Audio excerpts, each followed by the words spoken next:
بسم اللہ الرحمن الرحیم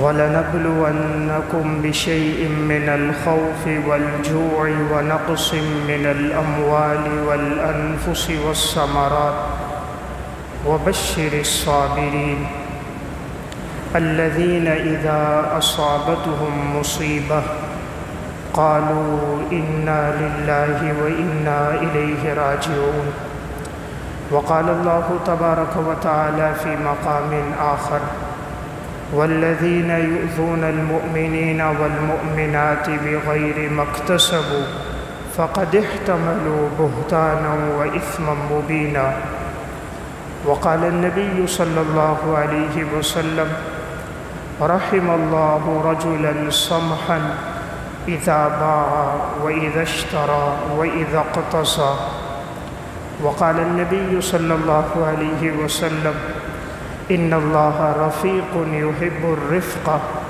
ويعطي على الرفق ما لا يعطي على العنف وما لا يعطي على ما سواه وقال النبي صلى الله عليه وسلم المسلم أخو المسلم لا يظلمه ولا يسلمه ومن سطر مؤمنا في الدنيا سطره الله يوم القيامة ومن كان في حاجة أخيه كان الله في حاجته ومن فرج عن مسلم كربة فرج الله عنه كربة من كربات يوم القيامة صدق اللہ العظیم۔ میرے انتہائی واجب الاحترام قابل صد احترام بھائیوں، دوستوں اور بزرگوں، میں نے آپ کے سامنے قرآن کریم کی دو آیات اور نبی اکرم صلی اللہ علیہ وسلم کے ارشادات میں سے چند حدیثیں پڑھی۔ قرآن کریم کی جو آیت میں نے تلاوت کی، اس میں اللہ رب العزت ارشاد فرماتے ہیں البتہ یقیناً ہم انسان کو آزماتے ہیں ان کے مالوں میں اور ان کی جانوں میں، اور ہماری یہ آزمائش کبھی ہوتی ہے ان کے پھلوں میں، کبھی ساز و سامان میں، کبھی مال کی کمی میں، اور خوشخبری ہے ان لوگوں کے لیے جو صبر کرنے والے ہیں کہ جب انہیں کوئی مصیبت پہنچتی ہے تو وہ کہتے ہیں یقیناً ہم سب اللہ کے لیے ہیں اور ہم سب نے لوٹ کر بھی اللہ کی طرف جانا ہے۔ دوسری آیت میں اللہ رب العزت نے ارشاد فرمایا وہ لوگ جو ایمان والے مردوں کو اور ایمان والی عورتوں کو اذیت پہنچاتے ہیں، تکلیف پہنچاتے ہیں بغیر اس کے کہ انہوں نے کچھ کیا ہے، تو یقیناً ایسے لوگ اپنے اوپر بہت بڑا بہتان اٹھا رہے ہیں اور ان کے لیے واضح اور بڑا گناہ ہوگا۔ حدیث میں نبی اکرم صلی اللہ علیہ وسلم نے ارشاد فرمایا رحم اللہ رجلا سمحا، اللہ تعالیٰ اس انسان پہ رحم فرمائے کہ جو نرمی کرنے والا ہو، اذا باع واذا اشترى واذا اقتضى، جب کسی سے کوئی چیز خریدے تب بھی نرمی کرے، جب کوئی چیز بیچے تب بھی نرمی کرے، اور جب کسی سے کسی چیز کا تقاضا کرے تب بھی نرمی کرے۔ آپ صلی اللہ علیہ وسلم نے ارشاد فرمایا ان اللہ رفیق یحب الرفق ویعطی علی الرفق ما لا یعطی علی العنف، اللہ رب العزت نرم مزاج ہے، نرمی کو پسند کرتا ہے اور نرمی پر وہ عطا کرتا ہے جو اللہ تعالیٰ سختی پر عطا نہیں کرتا، اور نہ ہی اللہ اس کے علاوہ پر عطا کرتا ہے۔ نبی اکرم صلی اللہ علیہ وسلم نے ارشاد فرمایا المسلم اخو المسلم لا یظلمہ ولا یسلمہ، ایک مسلمان دوسرے مسلمان کا بھائی ہے، نہ وہ اس پہ ظلم کرتا ہے نہ وہ اس کو بے یار و مددگار چھوڑتا ہے۔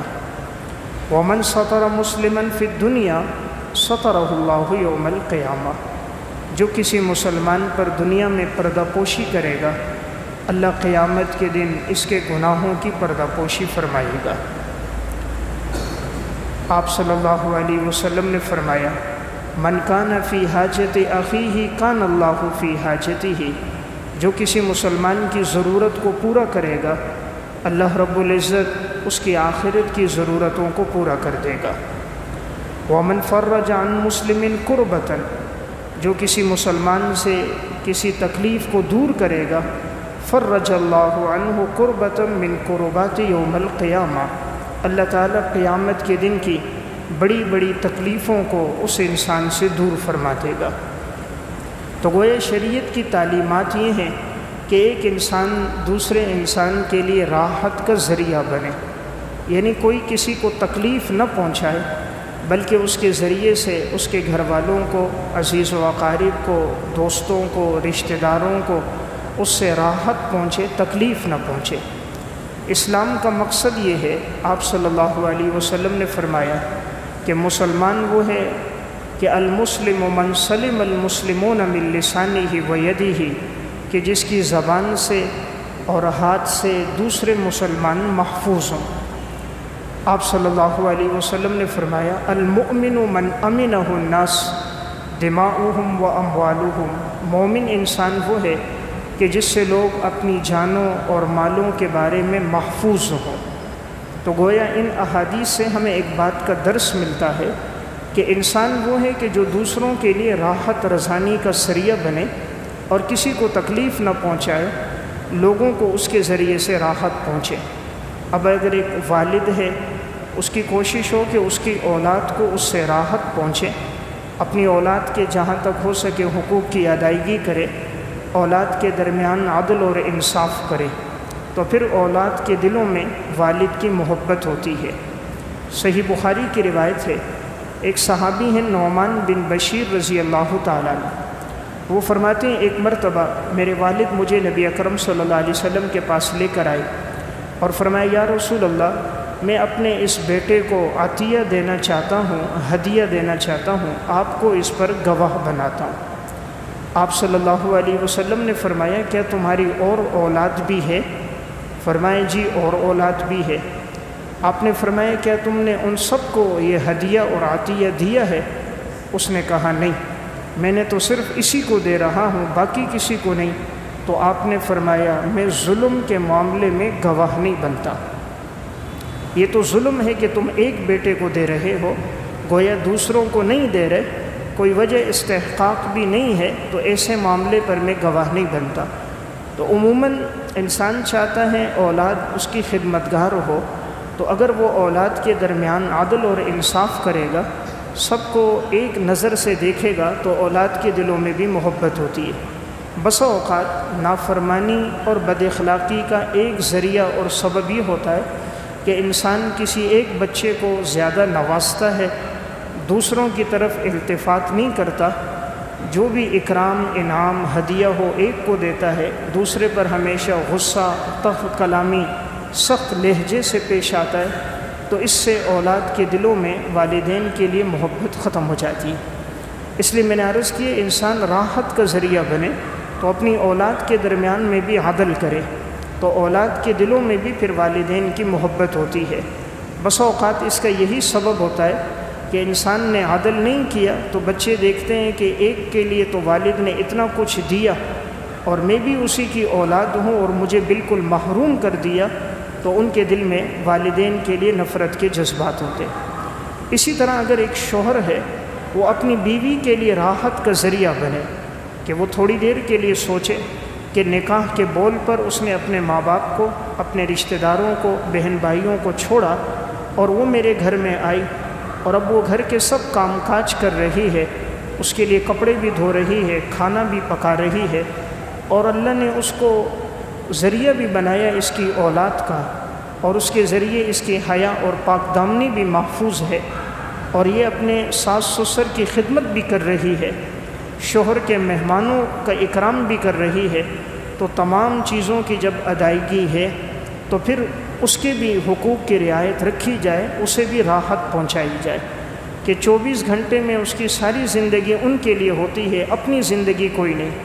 گویا 24 گھنٹے میں اس کے لیے 24 منٹ ایسے نہیں ہیں کہ وہ اپنی مرضی سے رہ سکے، سو سکے، مطالعہ کر سکے، اپنے والدین بہنوں سے کوئی بات کر سکے، گھر کے صحن میں ٹہل سکے، بلکہ اس نے 24 گھنٹے وہی کچھ کرنا ہے جو اس کے ساس سسر نے اور اس کے شوہر نے کہا ہے۔ وہ لگی بھدی زندگی سے ہٹ نہیں سکتی، اس کے لیے ٹائم فکس ہے، 6 بجے ناشتہ ہونا چاہیے، اس کے بعد کپڑے استری ہونے چاہیے، 12 بجے آؤں تو گھر صاف ہو، کھانا پکا ہوا ہو، دسترخوان پہ ہاتھ بھی دھلائے، دسترخوان پہ کھانا بھی لا کے رکھے، روٹی ٹھنڈی بھی نہیں ہونی چاہیے، اور کھانے میں کبھی نمک اور مرچ مسالہ تیز بھی نہیں ہونا چاہیے۔ گھر میں آؤں تو بچے کے رونے کی آواز نہ ہو، گھر میں ساری صفائی ستھرائی ہو۔ حالانکہ انسان سوچے کہ وہ بھی ایک انسان ہے اور وہ اتنا کچھ کر رہی ہے صرف اور صرف شوہر کے لیے، دین کی خاطر، تو اس کے بھی راحت رسانی کا ذریعہ بننا چاہیے۔ تو اسلام کا مقصد ہے کہ انسان دوسروں کو راحت پہنچائے۔ آج ہر آدمی یہ چاہتا ہے مجھے راحت ملے، مجھے سکون ملے، دوسروں کو ملے نہ ملے، اپنی راحت کے لیے ہر ایک کو فکر ہے، دوسروں کی راحت کے لیے کوئی نہیں سوچتا۔ ایک فیکٹری کا سیٹ ہے، مینیجر ہے، اس کی کوشش ہوگی کہ میرے مال میں زیادہ سے زیادہ بڑھوتری ہو، مال آگے بڑھے، کاروبار آگے بڑھے، باقی مزدور کو جتنا میں پس سکتا ہوں اس سے پسوں، جتنا سخت کام لے سکتا ہوں اس سے لوں، نہ اس کو بیٹھنے دوں، نہ آرام کرنے دوں، نہ عذر میں اسے چھٹی دوں، اور نہ گرمی اور سردی میں اس کا خیال رکھوں، نہ بیماری امراض اور خوشی غم میں اس کے راحت رسانی کا ذریعہ بنوں۔ جب انسان اپنے لیے سوچنا شروع کرتا ہے، اللہ کی مدد اور نصرت ختم ہو جاتی ہے۔ اللہ رب العزت ان لوگوں کے ساتھ ہوتا ہے جو اللہ کی مخلوق کے خیر خواہ ہوتے ہیں۔ اسی لیے آپ فرما رہے من کان فی حاجت اخیہ کان اللہ فی حاجتی، تم اپنے بھائی کی ضرورت کو پورا کرو، اللہ تمہاری ضرورتوں کو پورا کرے گا۔ فرمایا تم ان کی تکلیفوں کو دور کرو، اللہ تمہاری تکلیفوں کو دور کر دے گا۔ جب انسان دوسروں کی تکلیفیں دور کرتا ہے، اللہ رب العزت تو سب جانتا ہے، پھر اللہ رب العالمین آنے والی آزمائشوں کو اس سے دور کر دیتا ہے۔ حضرات سلف میں یہی بات تھی، انہیں اپنے سے زیادہ دوسروں کی راحت کی فکر ہوتی تھی۔ مسند احمد کی روایت ہے، حضرت اسماء رضی اللہ تعالیٰ عنہ فرما رہی ہیں، نبی اکرم صلی اللہ علیہ وسلم جب ہجرت کے سفر میں جا رہے تو صدیق اکبر سارے گھر کا سامان لے کر گئے، گھر میں جو دراہم تھے وہ بھی سب لے گئے، اب دراہم کچھ نہیں چھوڑے۔ تو ابو قحافہ جو ابو بکر صدیق کے والد ہیں، ابھی مسلمان نہیں ہوئے تھے، آنکھوں سے نابینا تھے، تو یہ اپنی پوتی حضرت اسماء سے کہتے ہیں کیا تمہارے والد سب لے کر چلے گئے، تمہارے لیے کچھ نہیں چھوڑا؟ تو پوتی باہر گئی، چھوٹے چھوٹے پتھر کنکر اٹھا کے لائی جو دراہم اور دینار کے مشابہ تھے، اور ان کو جہاں والد صاحب پیسے رکھتے تھے وہاں رکھ کر اوپر سے ایک پتلی چادر ڈال دی، اپنے دادا کا اس پر ہاتھ رکھوایا اور کہا نہیں ہمارے والد نے اتنا کچھ چھوڑا ہے۔ وہ سمجھے کہ جب اتنا کچھ ہے کہا پھر تو بہت ہے، حالانکہ کچھ بھی نہیں چھوڑا تھا۔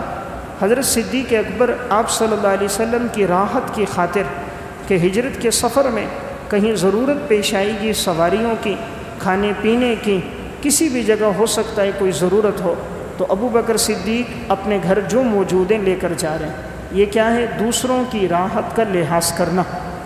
حضرت صدیق اکبر خلیفہ بنے تو ایک جگہ سے گزر ہو رہا تھا، انصار کی ایک بچی نے کہا اب تو آپ خلیفہ بن گئے، ہماری بکریوں کا دودھ کون نکالے گا؟ حضرت ابو بکر صدیق نے فرمایا کہ جو خدمت میرے پہلے سپرد تھی خلافت کے بعد میں انشاءاللہ اس میں کمی نہیں آئے گی۔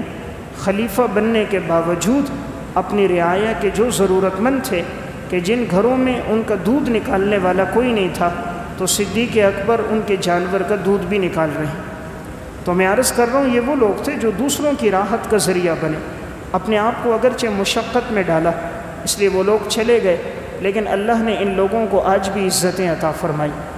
حافظ ابن حجر عسقلانی نے الاصابہ فی تمییز الصحابہ میں لکھا، حضرت عمر رضی اللہ تعالیٰ عنہ گزر رہے تھے، اتنے میں خاتون آ گئی، حضرت عمر سے بات چیت کرنے لگی۔ حضرت عمر رضی اللہ تعالیٰ عنہ کھڑے ہیں اور اس کی بات سن رہے ہیں۔ خاتون نے ذرا لمبی بات کی، حضرت عمر سنتے رہے اور اس کی جو ضرورت تھی اس کو پورا کیا۔ جب وہ خاتون چلی گئی تو کسی نے پوچھا حضرت آپ ایک خاتون کی خاطر اتنی دیر کھڑے ہو گئے اور اتنی دیر تک ان کی بات سنتے رہے؟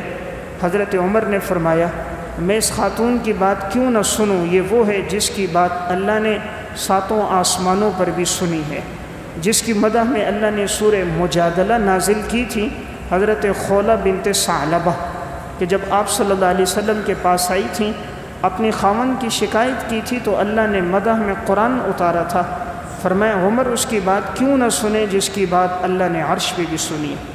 فرمایا اگر یہ مجھے روک کے رکھتی ساری رات گزر جاتی تب بھی میں اس کی بات سنتا رہتا اور اس کی ضرورت کو پورا کرتا۔ تو یہ وہ لوگ تھے کہ جو خلافت کے مقام پر فائز ہو کر بھی 22 لاکھ مربع میل کے بادشاہ ہو کر بھی دوسروں کی ضرورتوں کو پورا کرتے نظر آ رہے ہوتے تھے۔ تو میں عرض کر رہا تھا اسی لیے اللہ نے ان لوگوں کو نوازا بھی تھا۔ صحیح بخاری میں روایت ہے، حضرت عبداللہ ابن عباس رضی اللہ تعالیٰ عنہ فرماتے ہیں ایک دفعہ عیینہ بن حصن نے حر بن قیس سے کہا کہ آپ کے حضرت عمر سے اچھے تعلقات ہیں، ان سے میرے لیے وقت لو کہ میں نے ان سے کوئی بات کرنی ہے۔ حر بن قیس عیینہ بن حصن کے بھتیجے تھے، تو حضرت عمر کے پاس آئے، امیر المومنین میرے چچا آپ سے کوئی بات کرنا چاہتے ہیں۔ حضرت عمر نے فرمایا ان کو بلاؤ۔ جب وہ آ گئے حضرت عمر پوچھتے ہیں جی کیا بات ہے؟ تو وہ کہتے ہیں کہ آپ نے میرے لیے وظیفہ کم رکھا ہے، مجھے کم دیتے ہیں، باقیوں کو زیادہ، آپ مجھے اور زیادہ دو۔ آپ نے عدل نہیں کیا، مجھے کم دیا، اوروں کو زیادہ دیا۔ تو ایسے جملے کہے کہ حضرت عمر طبی طور پر غصے میں آ گئے، کیونکہ حضرت عمر تو سب کے درمیان عدل و انصاف کرتے تھے، سب کو ایک نظر سے دیکھتے تھے، لیکن انہوں نے یہ جو جملے کہا کہ تم نے عدل نہیں کیا، ہمیں نہیں دیا، اوروں کو دیا، حضرت عمر کے چہرے پہ جلال آیا۔ اتنے میں حر بن قیس نے کہا، قرآن کریم کی آیت پڑھی، خذ العفو وأمر بالعرف وأعرض عن الجاہلین، امیر المومنین عفو کو لازم پکڑو، درگزر کو اپنی زندگی کا حصہ بناؤ اور ان جاہل لوگوں سے اعراض کرو کہ ان جاہلوں کو نہیں پتہ، یہ جاہلوں والی بات کر رہے ہیں، امیر المومنین ان سے آپ درگزر کرو۔ حضرت عمر نے قرآن کی آیت سنی، باوجود یہ کہ غصے میں تھے۔ عبداللہ ابن عباس فرماتے ہیں کہ حضرت عمر نے کوئی جملہ نہیں کہا، وَقَانَ وَقَافًا عِنْدَ کتاب اللہ، کتاب اللہ کے سامنے ٹھہر جانے والے انسان تھے۔ یعنی قرآن جب پڑھا جاتا تھا حضرت عمر جب دین کا حکم سنتے تھے ٹھہر جاتے تھے، ایک قدم آگے نہیں بڑھتے تھے۔ قرآن کی آیت سنی، اگرچہ غصہ تھا، اسے سزا دے سکتے تھے، اس نے ناحق بات کی، گویا ایک بہتان لگایا، لیکن کان وقافاً عند کتاب اللہ، قرآن سن کر ٹھہر جانے والے تھے حضرت عمر۔ تو میں عرض کر رہا تھا یہ وہ لوگ تھے جو دوسروں کی راحت کا ذریعہ بن رہے، اپنے آپ کو تکلیف بھی پہنچی لیکن معاف کر دیا اور کوئی بدلہ اور انتقام نہیں لیا۔ حضرت عثمان رضی اللہ تعالیٰ عنہ، ان کی زندگی بھی اسی طرح گزری، دوسروں کی راحت کا ذریعہ بنے۔ المعجم الکبیر طبرانی میں ہے، جب مدینہ ہجرت کر کے آپ صلی اللہ علیہ وسلم اور صحابہ پہنچے تو وہاں پر کنواں یہودی کے پاس ہے، بئر روما کا، اور وہ مسلمانوں کو بڑے مہنگے داموں میں پانی فروخت کر رہا تھا۔ آپ نے فرمایا کون ہے جو اس کو خریدے اور مسلمانوں کے لیے وقف کر دے، اس کے لیے جنت ہے۔ حضرت عثمان بن عفان نے اپنے ذاتی مال سے کنواں خریدا اور مسلمانوں کے لیے وقف کر دیا۔ اگر چاہتے تو اجرت لے سکتے تھے، لیکن ان کے سامنے دوسروں کی راحت رسانی مقدم ہوتی تھی، وہ لوگ اپنا مال خرچ کر کے دوسروں کو راحت پہنچاتے تھے۔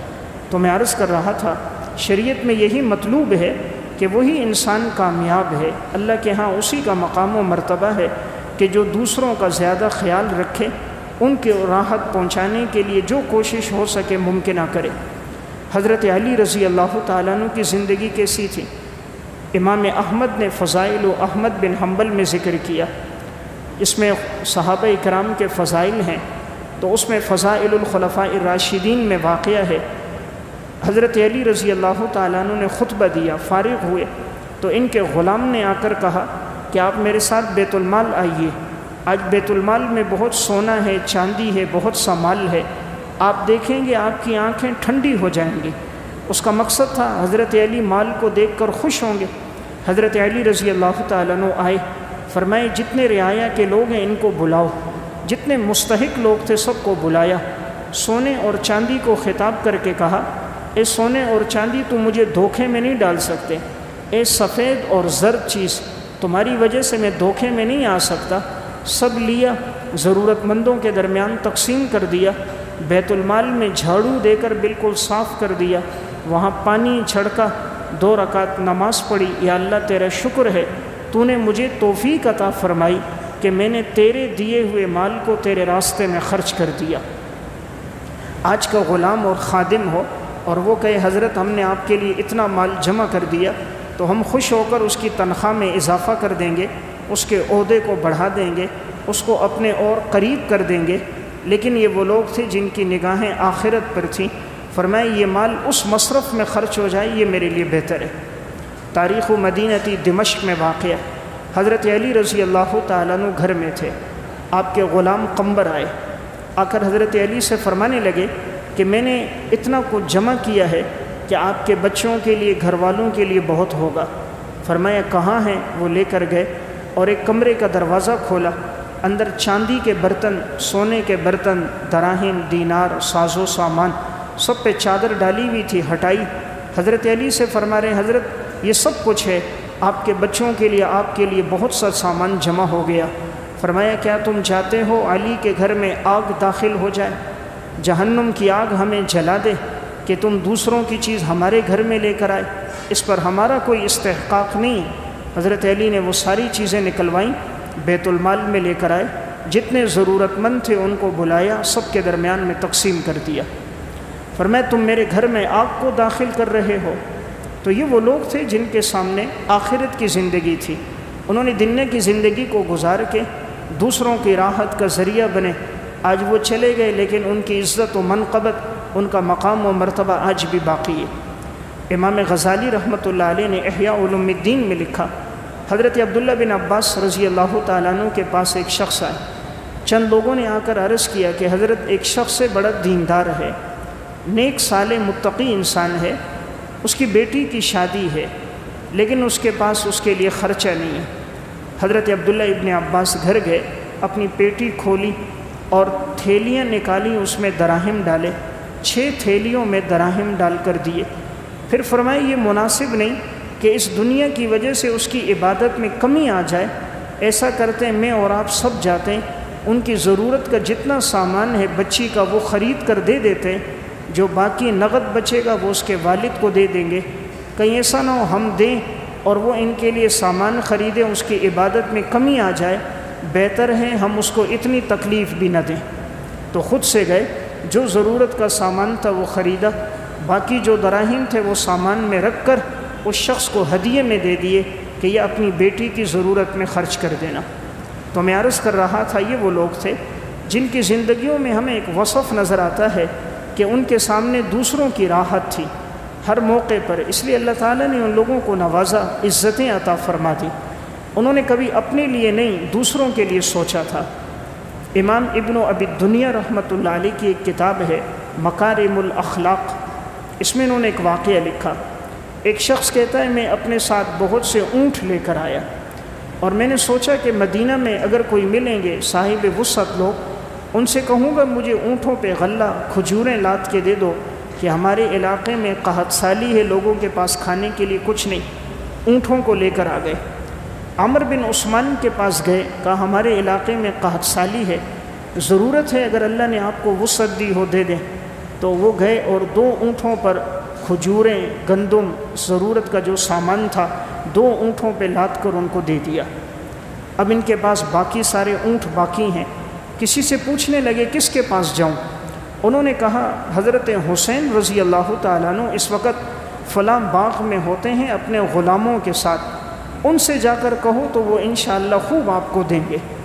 یہ شخص کہتا ہے میں حضرت حسین رضی اللہ تعالیٰ عنہ کو پہچانتا نہیں تھا چہرے سے، مسافر آدمی تھا، باہر سے آیا تھا۔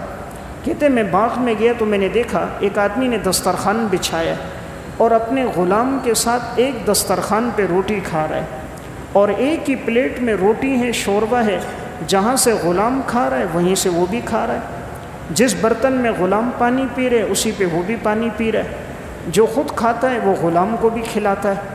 مجھے یہی لگا کہ یہی اہل بیت میں سے ہو سکتا ہے، آپ صلی اللہ علیہ وسلم کا نواسہ یہی ہوگا، ایسے عالی اخلاق کسی عام آدمی کے نہیں ہوتے۔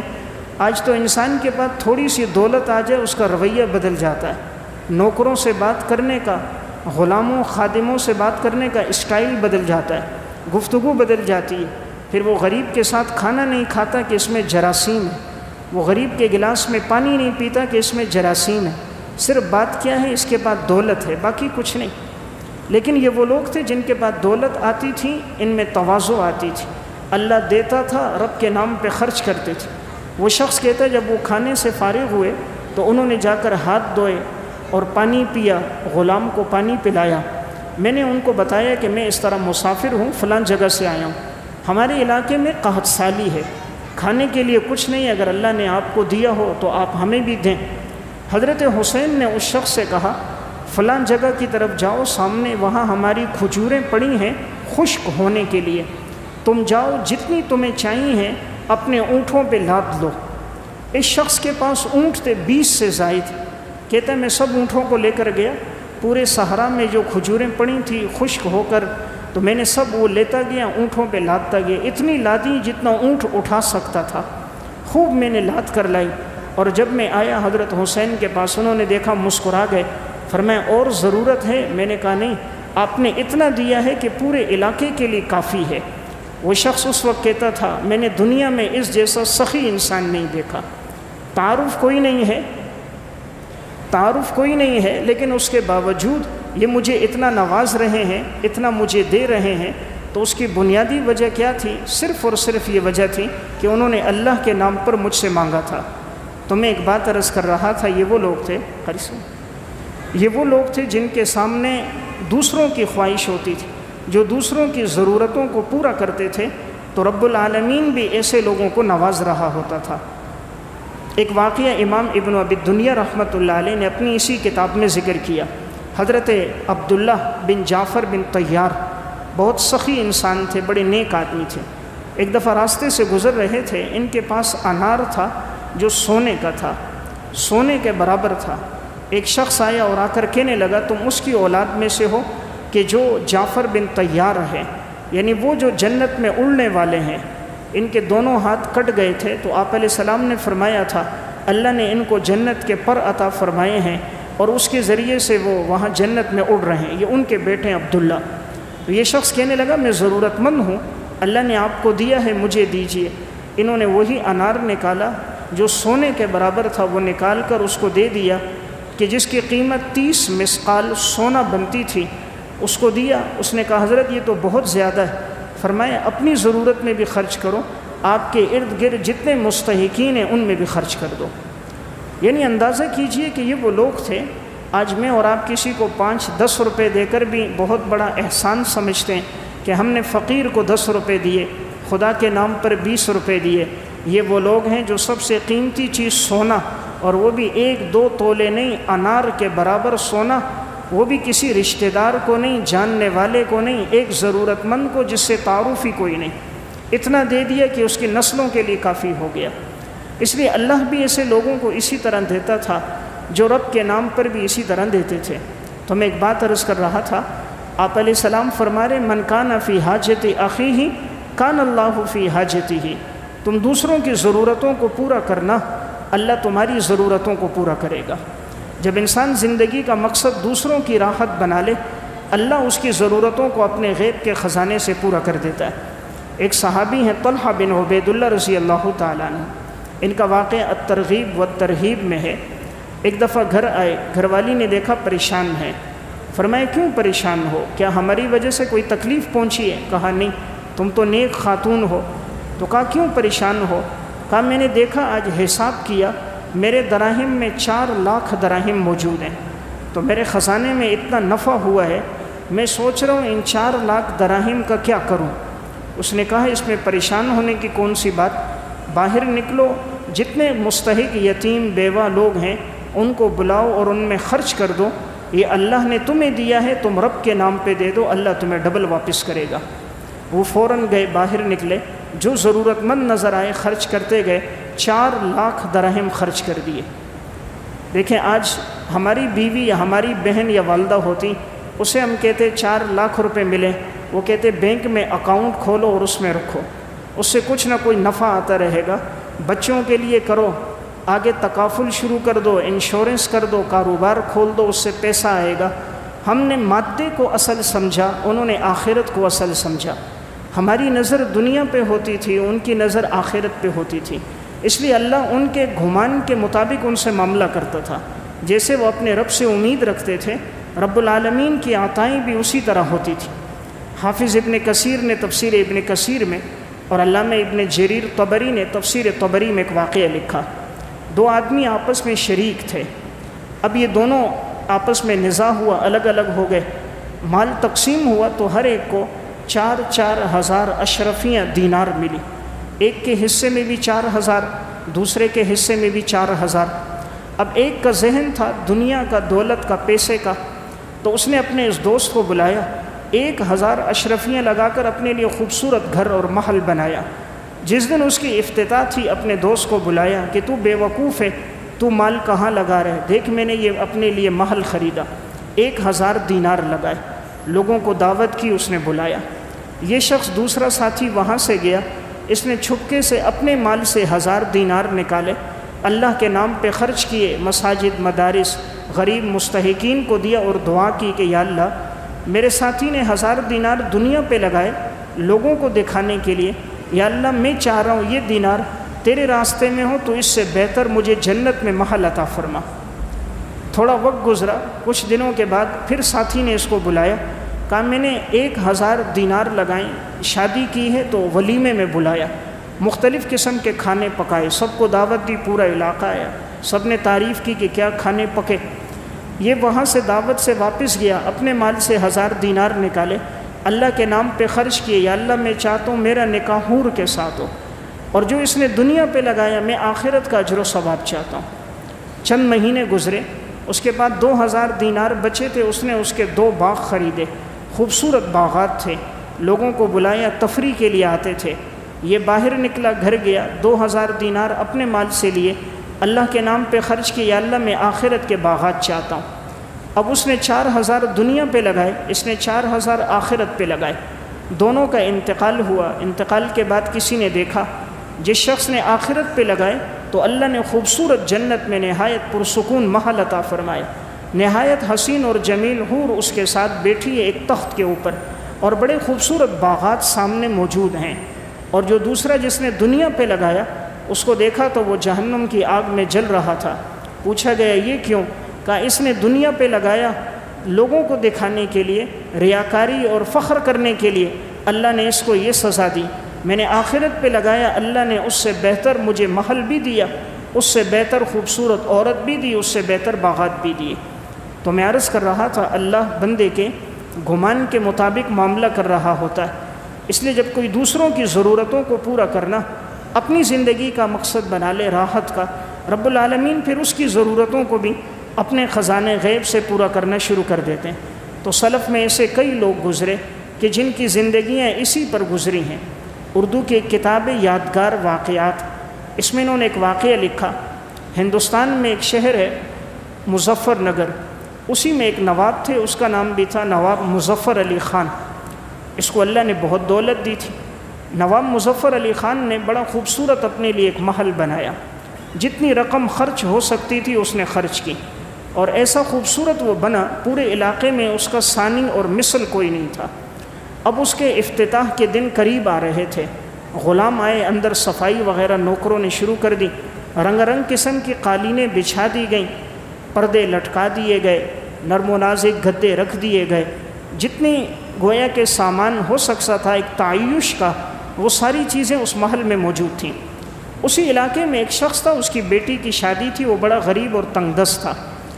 اب وہ بیٹی کے لیے جو بارات آنے والی تھی، انہوں نے کہا تھا ہم رات کو آئیں گے، 100 سے 150 ہمارے ساتھ افراد ہوں گے، رات کو ٹھہر کر صبح کے وقت ہم بارات لے کے جائیں گے۔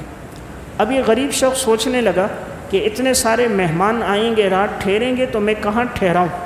اس کے بعد ٹھہرانے کی کوئی متبادل جگہ نہیں تھی، تنگ دست تھا، اس دور میں حال یا دیگر اس طرح کے ہوٹلوں کا سسٹم بھی نہیں تھا۔ کسی نے اس کو مشورہ دیا کہ نواب مظفر علی خان نے جو اپنا محل بنایا، ابھی اس نے افتتاح نہیں کی، اپنا سامان نہیں لایا، اگر تم اس سے بات کر لو کہ میرے مہمان ٹھہریں گے 2 دن، اس کے بعد میں تمہیں چابیاں واپس کر دوں گا، ہو سکتا ہے وہ تمہیں اجازت دے دے۔ اس نے کہا اس نے تو اپنے لیے بنایا، مجھے کیسے اجازت دے گا؟ کہا نہیں، بات کرنے میں کوئی حرج تو نہیں۔ یہ غریب انسان اس نواب مظفر علی خان کے پاس گیا اور اس کے سامنے بات رکھی کہ میری بیٹی کی شادی ہے، مہمانوں نے آنا ہے، وہ رات کو ٹھہریں گے، اگلے دن بچی کو لے جائیں گے، میرے پاس ٹھہرانے کی جگہ نہیں ہے، اگر آپ مناسب سمجھو تو اپنے اس محل کی چابی ایک دن کے لیے مجھے دے دو۔ اس نے چابی نکالی اور اس کو دی، کہا ایک شرط ہے میری۔ کہا وہ شرط کیا ہے؟ کہا جتنے دن تیرے مہمان یہاں ٹھہریں گے ان کا صبح کا ناشتہ، دوپہر کا کھانا، شام کا کھانا سب میری طرف سے ہوگا۔ اس غریب کی آنکھوں میں آنسو آ گئے کہ میں تو صرف ٹھہرنے کی جگہ مانگ رہا تھا اور ان کی طرف سے اتنا انعام اور اکرام کہ انہوں نے کہا میری طرف سے کھانا بھی ہوگا اور جتنا وہ ٹھہریں گے ان کی ضرورت کا سامان بھی میری طرف سے ہوگا، آپ کی بچی کو جو کچھ ضرورت ہوگی وہ بھی میری طرف سے ہوگا۔ یہ شخص کہتا ہے میں بڑا خوش ہو گیا، جتنے مہمان آئے وہ سب وہاں ٹھہرے۔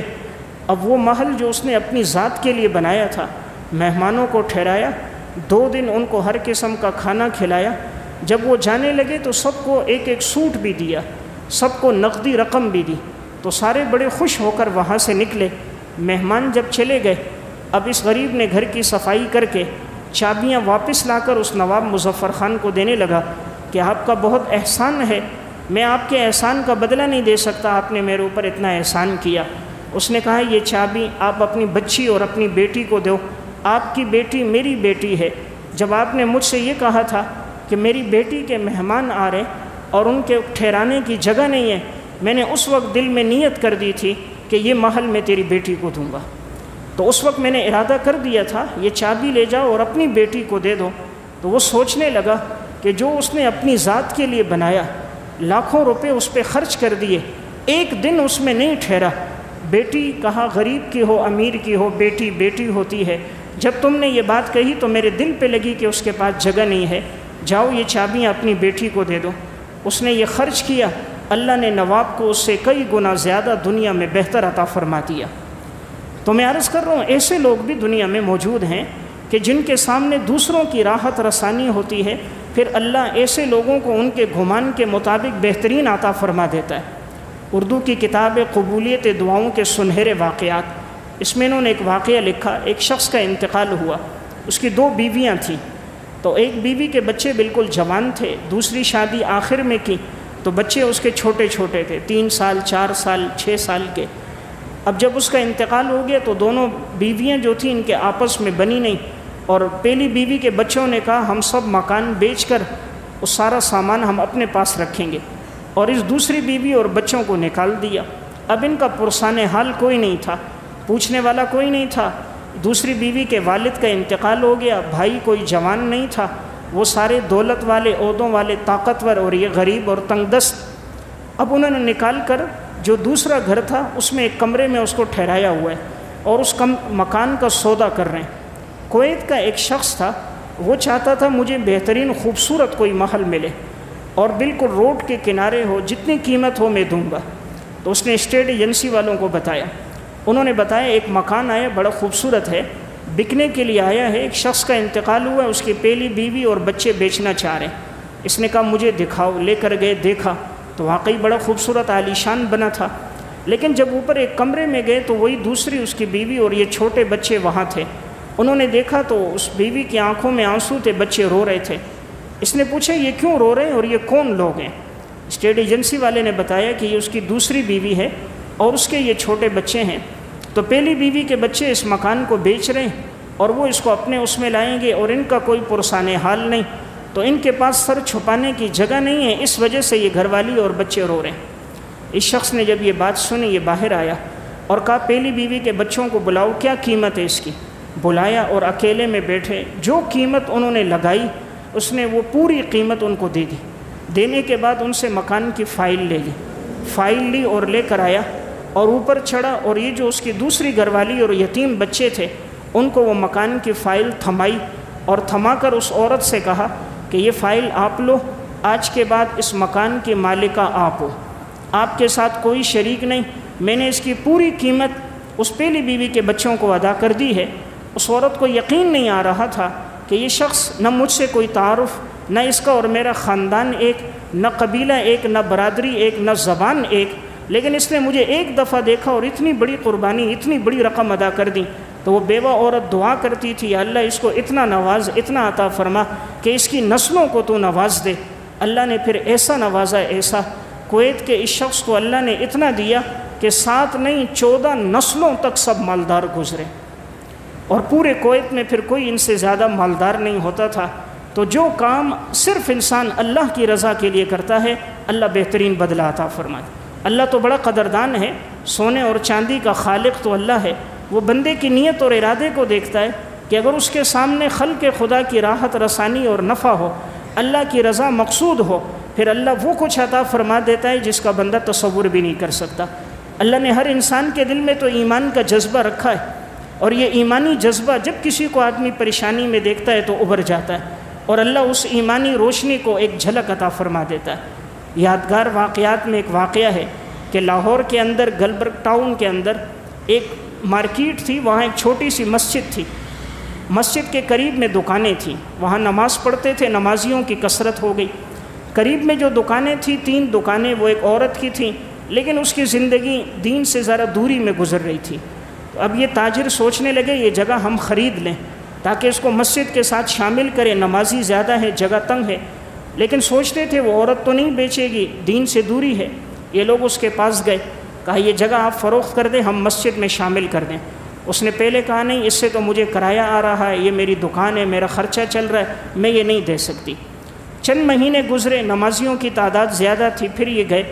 اب یہ تاجر گئے، اس سے بات کی کہ جو قیمت آپ کو چاہیے آپ بتائیں اور ہم آپ کے ساتھ تعاون کر دیں گے، یہ جگہ آپ مسجد کے لیے دے دیں۔ اس نے کہا اس کی جو قیمت ہے تم دے سکتے ہو؟ کہا جو تم بتاؤ انشاءاللہ دیں گے۔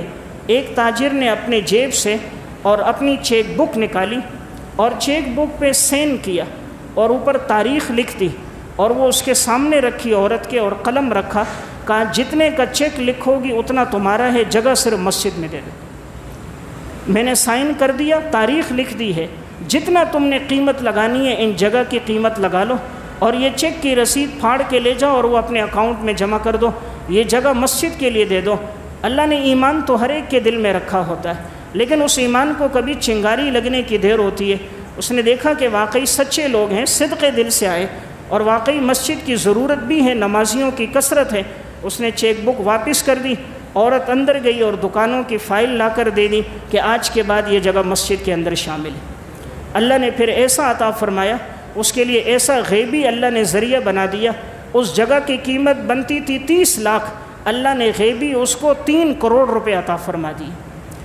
رب العالمین تو بڑا قدردان ہے، وہ صرف دیکھتا میرے بندے کی نیت کیا ہے، اخلاص کتنا ہے اس کے اندر، اور اس کے سامنے دین کا تقاضے کی اہمیت کتنی ہے، اور اپنی اولاد کے لیے کتنا فکر مند ہے، اللہ اسی کے مطابق دیتا ہے۔ تو آج کی گفتگو کا خلاصہ تھا ہم دوسروں کی ضرورتوں کو مقدم رکھیں، اللہ ہماری ضرورتوں کو پورا کرے گا۔ اللہ ہم سب کو عمل کی توفیق عطا